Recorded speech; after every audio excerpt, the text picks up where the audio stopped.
So, you might think that after the First Crusade, everything was settled, right? The Crusaders had taken Jerusalem, and the new Latin kingdoms were firmly established? Well, you'd be wrong. Dead wrong. They were basically little islands in a very hostile sea. And in 1118, when their first great king, Baldwin I, died, they faced a crisis that could have ripped them apart before they ever really got started. This is the incredible story of how they managed to hang on by a thread, a tale of absolute disaster, amazing resilience, and the rise of a truly indomitable leader. I mean, just think about that phrase for a second. The situation was so precarious that people were literally saying the Holy Land stands on a knife's edge. This wasn't just a kingdom looking for a new king. It was a whole enterprise teetering on the very brink of collapse, with enemies all around just waiting for the chance to give it a final push. The stakes still get much higher than that. So what happens when a king dies without an heir? Chaos. That's what usually happens. The guy who was supposed to take over, his brother Eustace, was way back in Europe and frankly wasn't all that excited about trading his comfortable life for the constant danger of the East.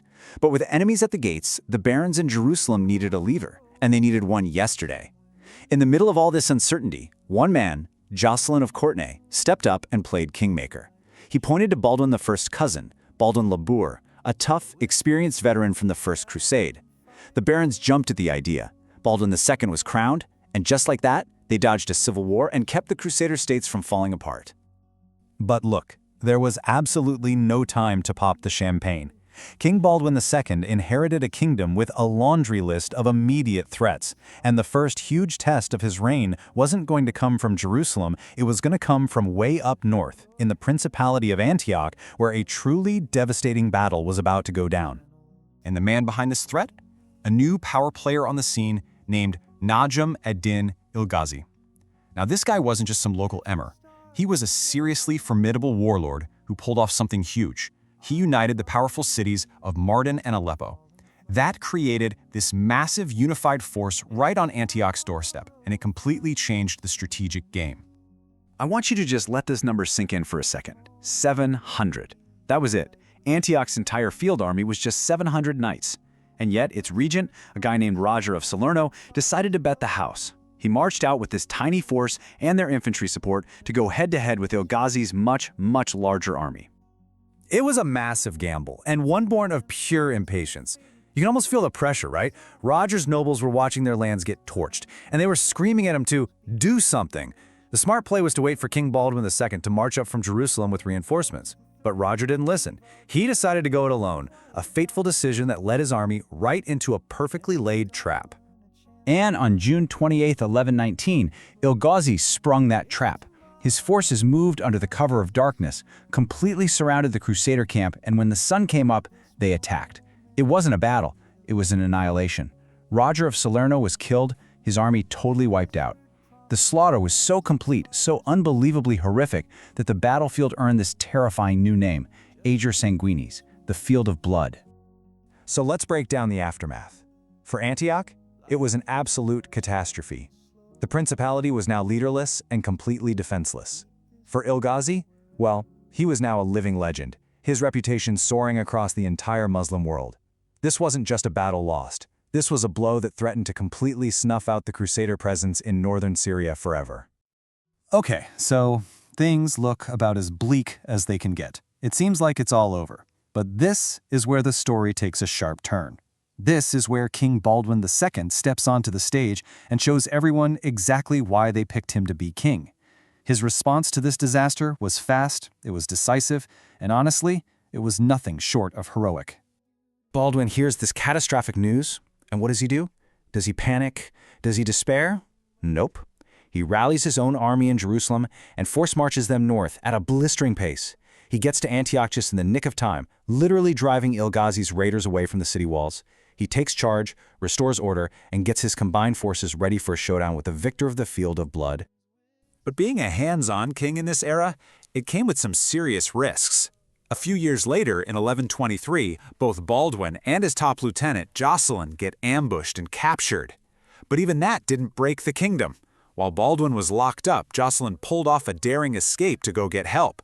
And Baldwin, after 16 grueling months in captivity, he was finally ransomed. You'd think he'd take a vacation, right? Not a chance. The first thing he did was get right back in the saddle and resume command. His personal resilience was just off the charts. See, Baldwin was smart. He knew that just running from one fire to the next wasn't a sustainable strategy.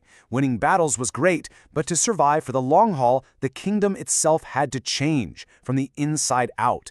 It needed new, stronger foundations. And this led to one of the most incredible and honestly game-changing innovations of the entire era, the military orders. Formalized at the Council of Nobles in 1120, this was a totally revolutionary idea. Think about it. Armies back then were temporary. Feudal lords showed up when they felt like it. These warrior monks created something brand new, a permanent, professional, standing army whose members were bound by holy vows to defend the kingdom.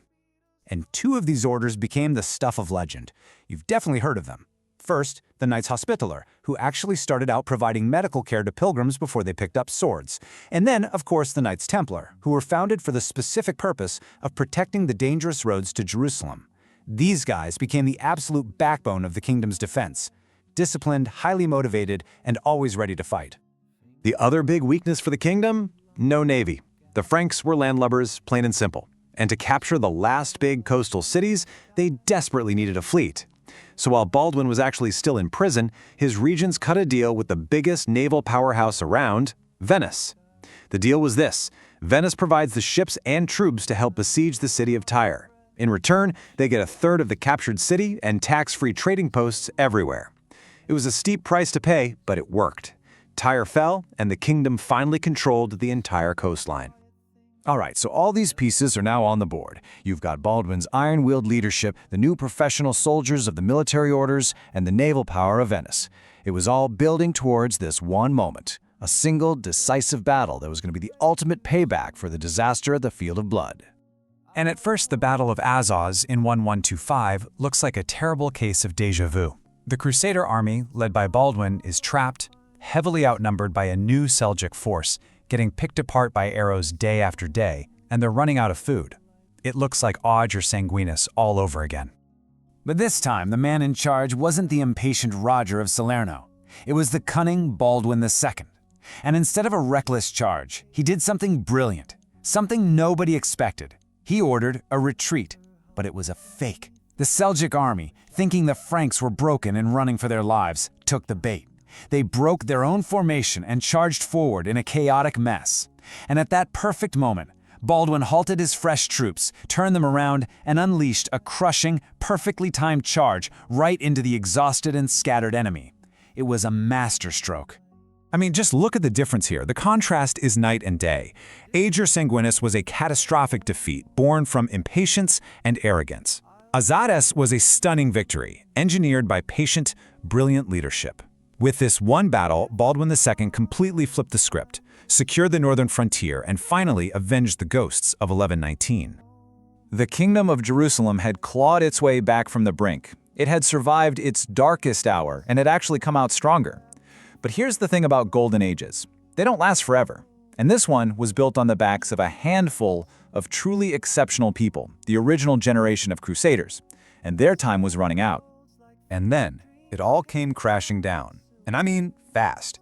Within the span of a single year, between 1130 and 1131, the entire leadership team that had forged this kingdom of survival was just gone.